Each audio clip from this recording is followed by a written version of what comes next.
नमस्कार दोस्तों, आज हमें कक्षा 10वीं हिंदी लोक भारती इस पाठ्यपुस्तिका में सम्मिलित पाठ क्रमांक 10 बूढ़ी काकी इस मनोवैज्ञानिक कहानी को पढ़ना है। इस कहानी को हिंदी साहित्य के प्रसिद्ध लेखक मुंशी प्रेमचंद जी ने लिखा है। प्रस्तुत कहानी के माध्यम से बूढ़ी काकी की मानसिकता को सुंदर ढंग से उजागर किया है। मेरे प्रिय साथियों, कहानी पढ़ने से पहले हम लेखक का परिचय देखेंगे। मुंशी प्रेमचंद जी का जन्म उत्तर प्रदेश के लमही नामक गांव में 1880 में हुआ। मुंशी प्रेमचंद हिंदी साहित्य के अप्रतिम कहानीकार एवं उपन्यासकार के रूप में जाने जाते हैं। उनका मूल नाम धनपत राय था। बाल्यकाल से ही आपने लेखन कार्य प्रारंभ कर दिया था। हिंदी साहित्य में उनका कहानी क्षेत्र में जो योगदान है, उसके कारण उन्हें हिंदी कहानी के पितामह के रूप में भी जाना जाता है। आपकी कहानियों और उपन्यासों में मजदूर, शोषित किसान, स्त्रियों आदि की समस्याओं का विस्तृत चित्रण देखने मिलता है। मेरे प्रिय साथियों, अब हमें प्रस्तुत कहानी के माध्यम से जो संदेश दिया गया है उसके बारे में देखना है। प्रस्तुत कहानी के माध्यम से प्रेमचंद जी ने समाज में व्याप्त वादाखिलाफी, वृद्धों के प्रति तिरस्कार की भावना आदि पर जोरदार प्रहार किया है। यह कहानीकार ने बुजुर्ग जनों के मन का मनोवैज्ञानिक विश्लेषण करते हुए उनके प्रति आदर भाव रखने हेतु प्रेरित किया है। नमस्कार मेरे प्रिय साथियों, आज हमें कक्षा 10वीं विषय हिंदी लोक भारती इस किताब में पाठ क्रमांक 10 बूढ़ी काकी, जिसे हिंदी साहित्य के प्रसिद्ध लेखक शीर्षस्थ कहानीकार प्रेमचंद जी ने वहां पर लिखने का सुंदर प्रयास किया। प्रेमचंद जी ने यहां पर यह जो मनोवैज्ञानिक कहानी लिखी है, उस मनोवैज्ञानिक कहानी के पीछे जो उद्देश्य है, वह उद्देश्य वास्तविकता को उजागर करने वाला है। मेरे प्रिय साथियों, आज हमें मालूम है कि दिन ब दिन वृद्धाश्रमों की संख्या बढ़ती हुई दिखाई दे रही है। वृद्धाश्रम, इसकी संख्या बढ़ रही है, वृद्धाश्रम, क्योंकि जो बुजुर्ग व्यक्ति है, जो बूढ़े व्यक्ति है, कहीं ना कहीं उनके प्रति हमारे मन में असंवेदनशीलता की भावना पनपती हुई वहां पर दिखाई दे रही है। तो प्रस्तुत कहानी को जो शीर्षक दिया है बूढ़ी काकी, उस शीर्षक को देखने के बाद आपको पता चलेगा कि प्रस्तुत कहानी की ये जो स्त्री चरित्रा है काकी, उस काकी की व्यथा, वेदना, पीड़ा को वहां पर क्या है, लेखक प्रेमचंद जी ने आपके सामने उजागर करने का प्रयास किया। कलेजे को छूने वाली कहानी है, हृदय स्पर्शी वहां पर यह कहानी है, जो कि वहां पर आज के बुजुर्गों की व्यथा को उजागर करने की कोशिश कर रही है। प्रस्तुत कहानी के माध्यम से बुजुर्गों की जो व्यथा है उसे वाणी देने का सुंदर प्रयत्न किया है, क्योंकि आए दिन हमें मालूम है कि अनगिनत समस्याओं का सामना करना पड़ता है, और बुढ़ापे में सबसे ज्यादा दुख अगर हमें कोई सताता है तो वह है अकेलापन। अकेलापन और इस अकेलेपन के कारण ही वहां पर क्या है, मनुष्य उदास होता है, निराश होता है। तो यहां पर काकी के माध्यम से कई सारी समस्याएं हमारे सामने प्रेमचंद जी ने उजागर करने का प्रयत्न किया। तो प्रस्तुत कहानी में जितने भी कैरेक्टर आए हैं, हर एक चरित्र की मानसिकता को आपके सामने स्पष्ट किया है। मानो ऐसे लगता है कि वह पात्र आपके सामने बोल रहा, आपके साथ बात कर रहा, इसलिए इस कहानी को मनोवैज्ञानिक कहानी कहा गया। तो आइए देखते हैं कि इस कहानी के माध्यम से लेखक क्या करना चाहते हैं। प्रस्तुत कहानी के माध्यम से प्रेमचंद जी ने समाज में व्याप्त वादाखिलाफी, आपको मालूम है कि आए दिन छोटी छोटी बातों को लेकर झगड़ा, अनबन अधिक मात्रा में परिवार में होते हुए दिखाई देते हैं। सो ये वादा खिलाफी यानी वहां पर क्या है, किए गए वादे से मुकर जाना, जो काकी के साथ होता है। वृद्धों के प्रति तिरस्कार की भावना, विद्वेष, तिरस्कार। याद रखिए कि हर एक व्यक्ति को बुढ़ापे की उस अवस्था को पहुंचना है, लेकिन जब हम जवान होते हैं तो इसके बारे में हम सोचते नहीं। तो सोचने के लिए मजबूर करने वाली यह कहानी है मेरे प्रिय साथियों। दोस्तों, हर एक मनुष्य को इस अवस्था तक पहुंचना ही होता है। तो बुजुर्गों के प्रति तिरस्कार की भावना नहीं होनी चाहिए, बल्कि उनके प्रति हमारे मन में प्रेम, लगाव, आस्था की भावना निर्माण करनी चाहिए, ताकि वे अकेलेपन की भावना को महसूस न करें। तो तिरस्कार की भावना पर जोरदार प्रहार किया, व्यंग कसा है, ताना कसा है। यह कहानीकार ने बुजुर्गों जनों के मन का मनोवैज्ञानिक विश्लेषण यानी उनकी मन की व्यथा को आपके सामने उजागर करने का प्रयास किया है। वे आपके सामने बताने जा रहे हैं, विश्लेषण करते हुए उनके प्रति आदर भाव रखने हेतु प्रेरित किया है। क्योंकि बूढ़े बुजुर्ग का हमारे जीवन में काफी महत्वपूर्ण स्थान होता है। उनके अनुभवों के माध्यम से, उनके द्वारा किए गए संस्कारों के माध्यम से हम सही मायने में एक भरा पूरा जीवन जी सकते हैं। तो यहां पर आपके सामने बहुत कुछ बातें लेखक कहना चाहते हैं। तो आइए विस्तार से देखते हैं कि लेखक ने क्या कहा है। बुढ़ापा बहुधा बचपन का पुनरागमन हुआ करता है। आपको मालूम कि मनुष्य जब बूढ़ा होता है तो ऐसे लगता है कि मानो दोबारा उसमें बचपन उमड़ पड़ रहा है।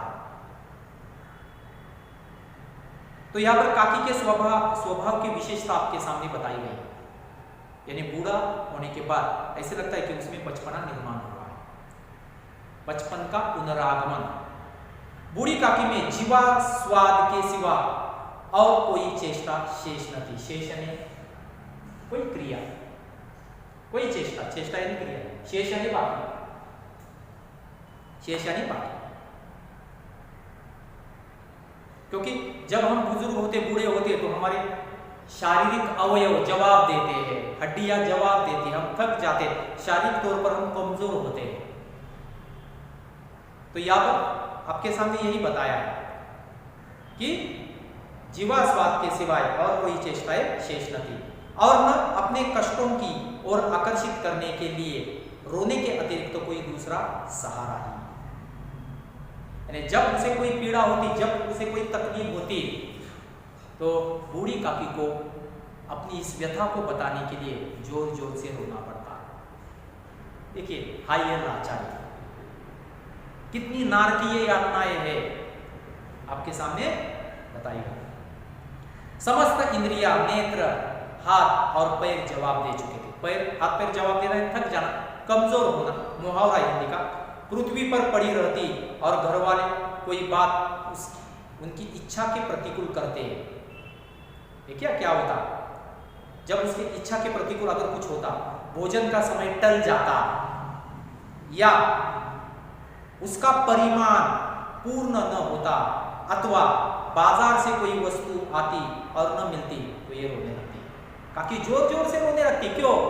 जब उसकी इच्छा के विरुद्ध कुछ घटनाएं घटित होती, अगर उसे भरपेट भोजन न मिलता, सही समय पर अगर भोजन न मिलता, अगर बाजार से कोई वस्तु घर में लाई जाती और बूढ़ी काकी को न मिलती तो काकी जोर जोर से रोने लगती, गड़ा फाड़ फाड़ कर रोने लगती। क्या करती बेचारी?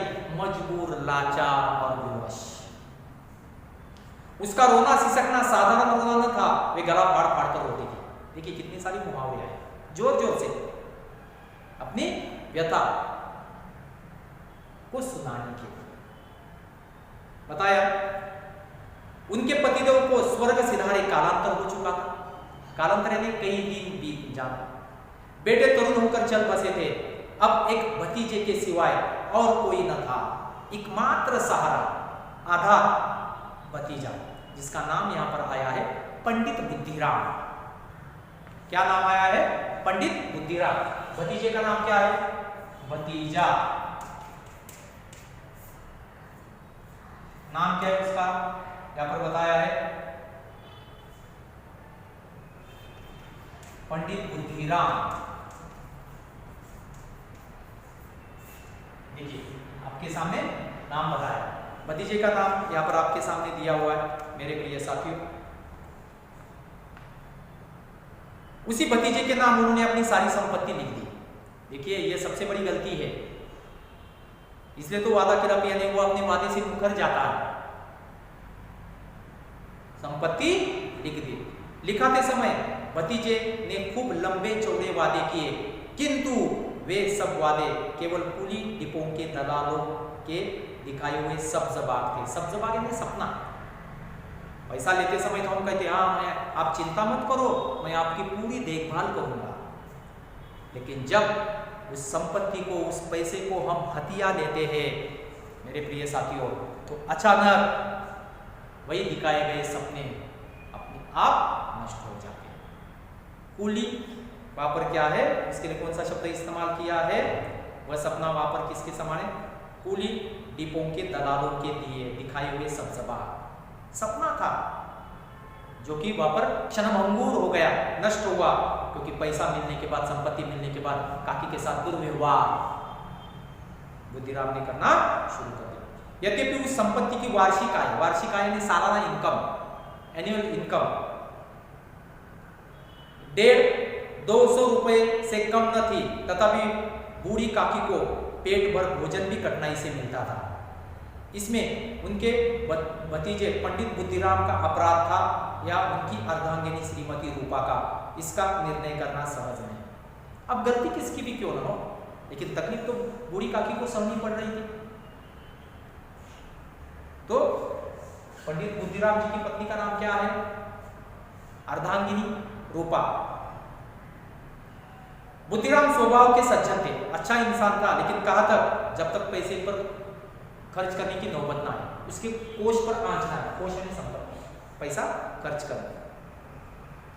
किंतु उसी समय तक जबकि उनके कोष पर कोई आंच ना आए, जब पैसे खर्च करने की बारी आती तो पंडित बुद्धिराम वहां पर क्या करते? तुरंत उनकी सज्जनता दुर्जनता में बदल जाती। वह दिखावा करते थे सिर्फ। रूपा स्वभाव से तीव्र थी सही, पर ईश्वर से डरती थी, क्योंकि धार्मिक थी, ईश्वर से डरती थी।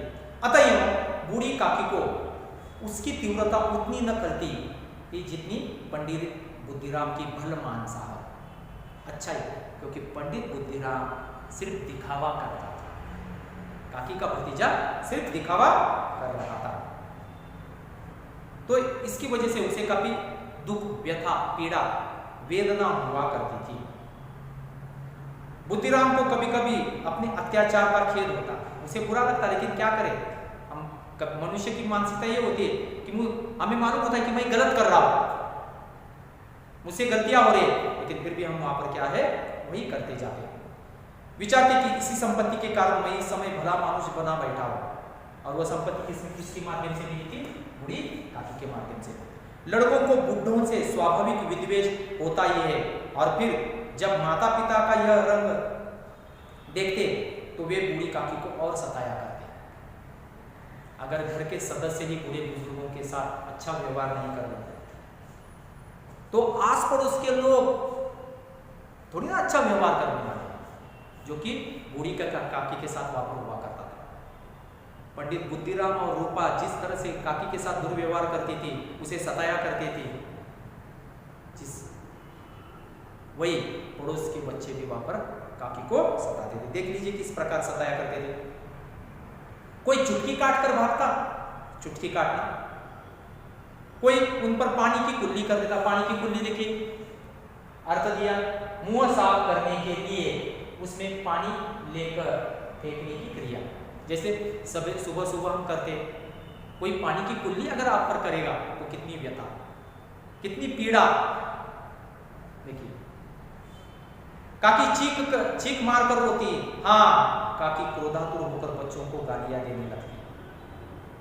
क्या कर, सहनशीलता जब खत्म होती है और हम अधिक मात्रा में क्रोधित होते हैं तो शायद कोई भी मनुष्य इसी तरह से वहां पर क्या है प्रतिक्रिया व्यक्त करेगा। देने लगती तो रूपा घटनास्थल पर आ पहुंचती। इस भय से काकी अपनी जीवा कृपान का कदाचित ही प्रयोग करे, क्योंकि डरती थी। रूपा से काकी वहां पर डरती थी। संपूर्ण परिवार में यदि काकी से किसी को अनुराग था तो वह अनुराग यानी प्रेम, लगाव। अनुराग का अर्थ क्या है? प्रेम, लगाव। वह किसके साथ? पंडित बुद्धिराम की छोटी लड़की लाडली थी। ये लाडली का ही एकमात्र सहारा था। देखिए छोटी बच्ची थी लेकिन कितना प्रेम, कितना लगाव। लाडली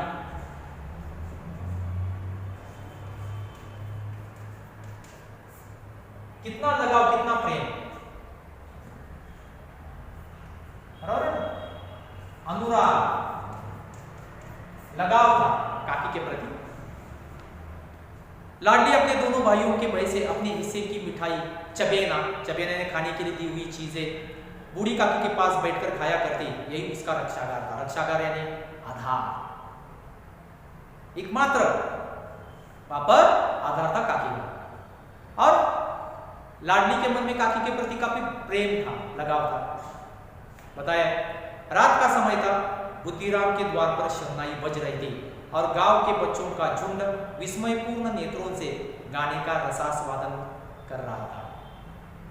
कार्यक्रम पंडित बुद्धिराम का बेटा मुख वहां पर क्या है, उस बेटे का तिलक आया था। एक कार्यक्रम था। देखिए मुखराम उसका नाम है। चारपाइयों पर मेहमान विश्राम कर रहे थे। दो एक अंग्रेजी पढ़े हुए नवयुवक इन व्यवहारों से उदासीन थे।